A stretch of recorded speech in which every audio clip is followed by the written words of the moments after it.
सूबे के मुख्यमंत्री योगी आदित्यनाथ ने वृंदावन स्थित बांके बिहारी मंदिर वो पहुंचे।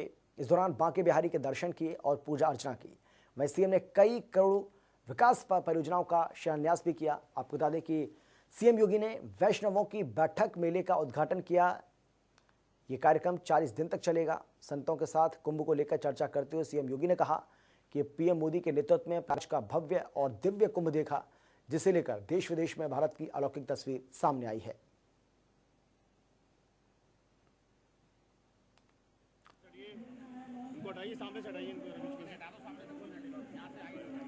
ये दो तस्वीरें आपको हम दिखा रहे हैं। पहली तस्वीर आप देख सकते हैं, यहाँ पर माथा टेककर मुख्यमंत्री योगी आदित्यनाथ ने आशीर्वाद लिया, और दूसरी तस्वीर आपको हम दिखा रहे हैं जहाँ पर संतों को खुद अपने हाथों से उन्होंने भोजन कराया। यहाँ के कण कण में हम लोगों को ईश्वर का वास दिखाई देता है। कितनी पावन धरा है, और इस विषय से आप सबका सानिध्य आज प्राप्त हो रहा है। आप सबके दर्शन करके मुझे और मेरे सहयोगी मंत्रियों को, जनप्रतिनिधियों को आनंद की अनुभूति हो रही है। आप सबके का आशीर्वाद वृंदावन इस महत्वपूर्ण जो कुंभ पूर्व वैष्णव बैठक का आयोजन यहाँ पर आयोजित होता है, इसके निमित्त प्राप्त हो, इसको पूरी भव्यता के साथ हम आगे बढ़ा सकें। क्रमबद्ध ढंग से वृंदावन जिस सम्मान का हकदार है, वह सम्मान वृंदावन को और इस पूरे तीर्थ क्षेत्र को प्राप्त हो, इस दृष्टि से आपका सानिध्य निरंतर बना रहे, इस विश्वास के साथ मैं आज के इस अवसर पर एक बार फिर से आप सभी पूज्य संतों का हृदय से अभिनंदन करता हूं, स्वागत करता हूं। प्रदेश सरकार ने गो सेवा के लिए, निराश्रित गो वंश के संरक्षण के लिए कुछ विशिष्ट योजनाएं चलाई हैं। आप सभी उसके साथ जुड़िए। मेरा ये मानना है, जब तक गो सेवा का कार्य इस ब्रज क्षेत्र में होगा, ब्रज क्षेत्र धन धान्य से परिपूर्ण होकर के भगवान श्री कृष्ण की स्मृतियों को हम सब के लिए हमेशा जीवंतता प्रदान करती रहेगी। इसलिए गो सेवा यहाँ की पहचान बननी चाहिए, और गो सेवा के साथ हम सबको जोड़ना चाहिए। महराजगंज के फरेंदा क्षेत्र के हरपुर बेहलिया के रहने वाले पंकज त्रिपाठी पुलवामा हमले में शहीद हो गए थे। पंकज सीआरपीएफ में चालक के पद पर तैनात थे। आज शहीद पंकज त्रिपाठी की दूसरी पुण्यतिथि पर गांव में शहीद स्मारक पर जिला प्रशासन ने श्रद्धांजलि सभा का आयोजन किया, जिसमें शहीद की प्रतिमा पर पुष्पांजलि अर्पित की गई और उनके बलिदान को याद किया गया। इस दौरान शहीद पंकज त्रिपाठी के परिवार के सदस्य भी मौजूद रहे। कार्यक्रम के दौरान जिलाधिकारी ने युवाओं को आह्वान करते हुए कहा कि उन्हें आगे आकर देश की सेवा में लगना चाहिए। शहीद हो जाने के बाद हमको एहसास है कि कष्ट तो है हमारे अंतर आत्मा में, लेकिन शहीद हो गया तो देश के लिए शहीद हो गया, यही हमको एक प्रसन्नता उत्पन्न होती है। जिला प्रशासन और पुलिस की तरफ से हम लोग उपस्थित हुए हैं। दूसरी पुण्यतिथि जो पुलवामा हमले में शहीद हुए थे स्वर्गीय पंकज त्रिपाठी, उनको श्रद्धांजलि और श्रद्धा सुमन अर्पित करने के लिए हम लोग आज यहाँ उपस्थित हुए हैं, और उनकी बलिदान को हम लोग याद करते हैं, उनको हम लोग सम्मान देते हैं। हरदोई में सपा नेता गुप्ता के नेतृत्व में सपाइयों ने अपने सैकड़ों कार्यकर्ताओं के साथ मिलकर डीजल, पेट्रोल और रसोई गैस की बढ़ती कीमतों को लेकर नारेबाजी करते हुए विरोध प्रदर्शन किया और बीजेपी सरकार को जन विरोधी सरकार बताया। कोतवाली शहर क्षेत्र के नुमाइश चौराहे पर सपा नेता राम ज्ञान गुप्ता ने सपा कार्यकर्ताओं के साथ मिलकर सड़क किनारे रसोई गैस सिलेंडर और बाइक खड़ी कर विरोध प्रदर्शन किया और सपा नेताओं ने सरकार के खिलाफ नारेबाजी की। डीजल पेट्रोल के बेतहाशा दाम बढ़े हैं, गैस के दाम बढ़े हैं, देश का आम नागरिक परेशान है। हम लोगों की मांग है डीजल पेट्रोल को जीएसटी में लाया जाए। सरकार ने वादा किया था एक देश एक टैक्स, तो जीएसटी में डीजल पेट्रोल को क्यों नहीं लाया गया है? आप देख रहे हैं आज लगभग 80 रुपये डीजल होने जा रहा है, 90 रुपये लमसम पेट्रोल हो रहा है, आज गैस सिलेंडर 8 रुपये लगभग हो रहा है, तो आप आम जनमानस परेशान है। देश में बढ़ती महंगाई के खिलाफ कांग्रेस पार्टी के कार्यकर्ताओं ने प्रधानमंत्री मोदी के संसदीय क्षेत्र वाराणसी में अनोखा विरोध दर्ज कराया। कांग्रेस कार्यकर्ताओं ने महंगाई और समस्या को लेकर सम्मान समारोह रखा। कार्यकर्ताओं ने बढ़ रहे पेट्रोल डीजल के साथ साथ खाद्य सामग्रियों का सम्मान करते हुए सरकार की नीतियों के खिलाफ जमकर नारेबाजी की। आज हम लोगों ने कैंट चौराहे वाराणसी पर जो है समस्या सम्मान समारोह हम लोगों ने रखा था। बनारस की दुखी जनता ने जो चीज़ लगातार दाम बढ़ करके हम लोगों के आम जिंदगी पर प्रहार कर रहा है, हमारी कमर तोड़ रहा है, उसका आज सम्मान समारोह था। आपको बता दें कि योगी सरकार और मोदी सरकार अपने विरोध प्रदर्शन से बड़ा डरती है।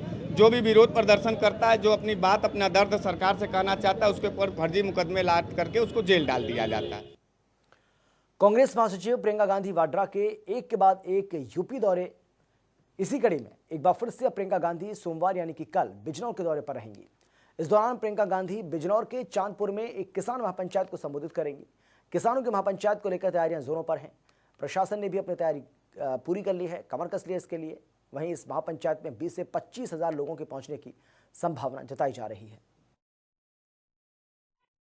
कल दिनांक 15 फरवरी को बिजनौर स्थित कस्बा चांदपुर में कांग्रेस की राष्ट्रीय महासचिव श्रीमती प्रियंका गांधी वाड्रा जी का कार्यक्रम प्रस्तावित है, जिसमें 4 क्षेत्राधिकारी और 16 थाना प्रभारी, 50 उप निरीक्षक, 10 निरीक्षक और 1 कंपनी पीएससी व 250 आरक्षियों की ड्यूटी लगाई गई है।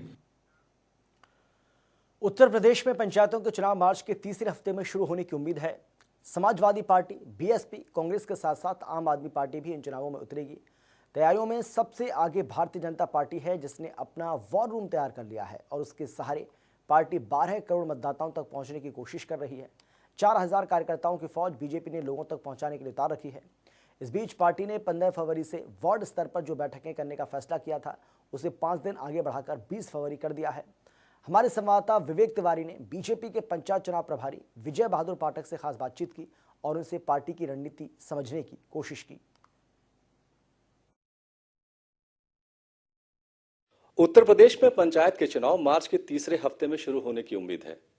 सभी पार्टियां इसमें तैयारियों में लगी हुई हैं, लेकिन भारतीय जनता पार्टी पंचायत चुनाव की तैयारी में सबसे आगे है। हमारे साथ हैं विजय बहादुर पाठक, जो पंचायत चुनाव के लिए बीजेपी की पूरी टीम को लीड कर रहे हैं, उसको हेड कर रहे हैं। पाठक जी नमस्कार।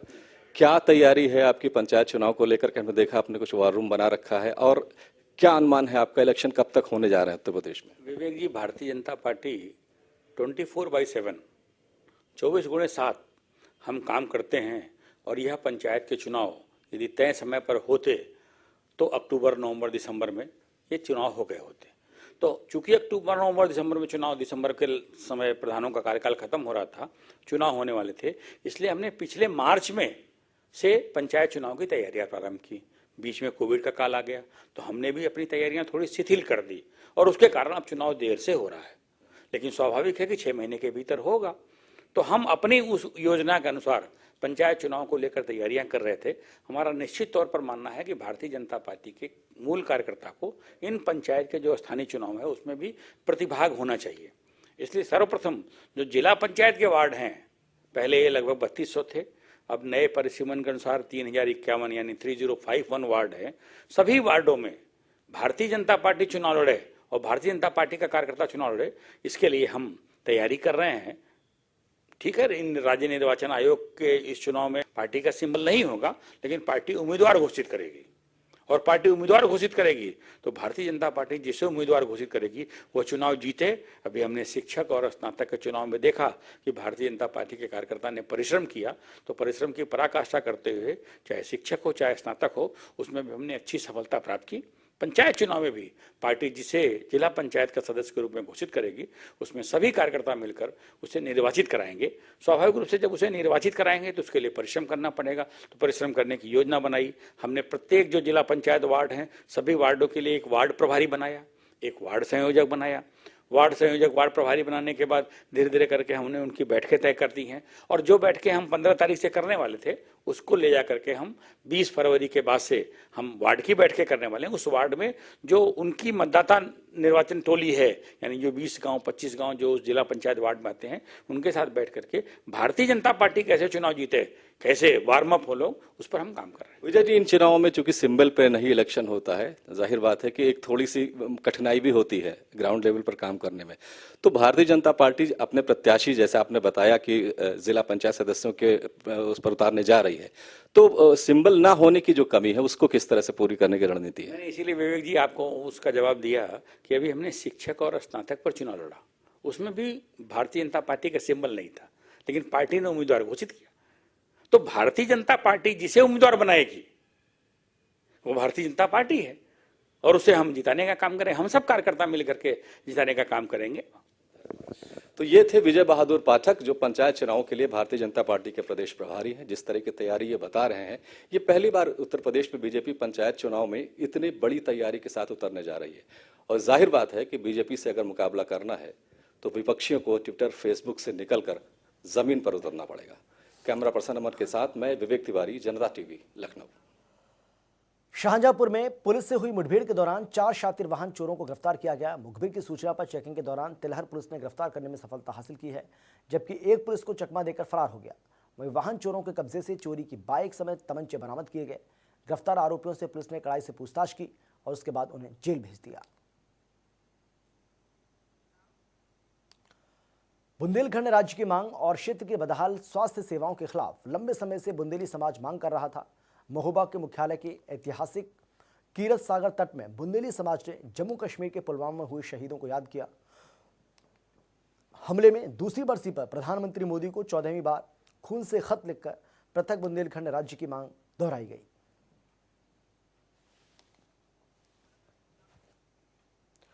जौनपुर के बक्सा थाना क्षेत्र के युवक की पुलिस हिरासत में मौत के बाद बवाल हो गया, जिसके बाद परिजनों से मिलने नेता प्रतिपक्ष राम गोविंद चौधरी पहुंचे। सपा नेता ने मृतक के घर पर पहुंचकर अपनी संवेदना व्यक्त की और पत्रकारों से बातचीत करते हुए राम गोविंद चौधरी ने कहा कि मृतक के परिजनों को 20 लाख रुपए की आर्थिक मदद और न्यायिक जांच की जाए।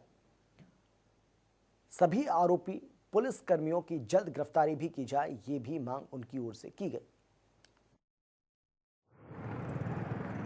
ऐसा पुलिस का अमानवीय किया है। जिस थाने पर इसकी पिटाई हुई, पिटाई की मौत हुई, बक्सा थाने पर कभी पूरा नहीं गया था। मैं 1977 से लगातार हुआ 4 बार मंत्री। ऐसा मैंने निशंस पुलिस के द्वारा मार करके हत्या करता है, इसकी मैं खूब निंदा करता हूँ।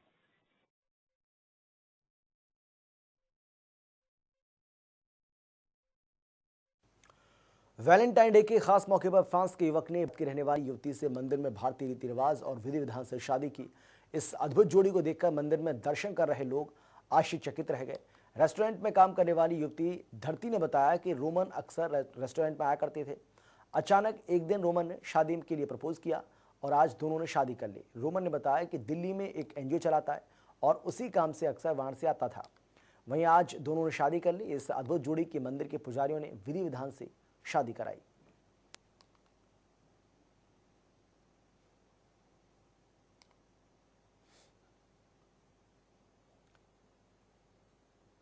तो फ्रांस का दूल्हा और हिंदुस्तानी दुल्हन, ये आप देख रहे हैं किस तरीके से मंदिर में इस शादी का आयोजन हुआ। एक तरीके से एक दूसरे को माला पहनाई गई और उसके बाद ये शादी यहाँ पर रचाई गई है और बहुत ही अनोखी और अद्भुत ये शादी है, जिसमें देसी दुल्हन है और विदेशी दूल्हा है। वैलेंटाइन डे के मौके पर यह शादी रचाई गई और अच्छी बात यह रही है कि हिंदू रीति रिवाज के अनुसार ही ये शादी संपन्न हुई।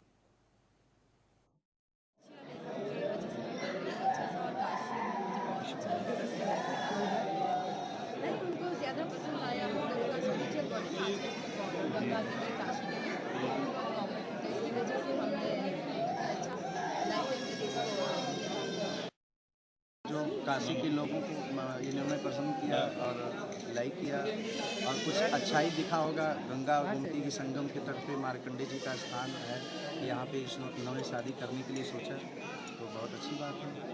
और यहाँ पे एक पंथ दो काज होता है, जैसे यहाँ पे बाबा का आशीर्वाद मिला और यहाँ पे शादी भी संपन्न हुई।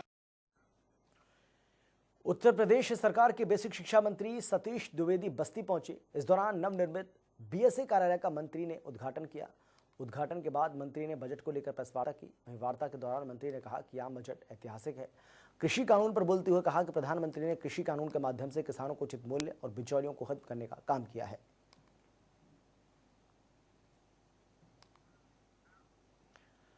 लखीमपुर खीरी में शिक्षकों ने खंड शिक्षा अधिकारी पर शारीरिक शोषण का आरोप लगाया है। खंड शिक्षा अधिकारी ने जिसका नाम अमित वर्मा है, कहा कि नया कारनामा आने से अब जिस तरीके से एक तरीके से नया कारनामा सामने आया, उसके बाद यहाँ हड़कंप मच गया। शिक्षिका ने खंड शिक्षा अधिकारी नकहा अमित वर्मा पर शारीरिक शोषण का आरोप लगाया है और सदर कोतवाली में नामजद तहरीर दी है, न्याय की गुहार भी लगाई है। तो मेरे यहाँ पे जामिन पात्रता जारी हुई थी 18 नवंबर 2015 को।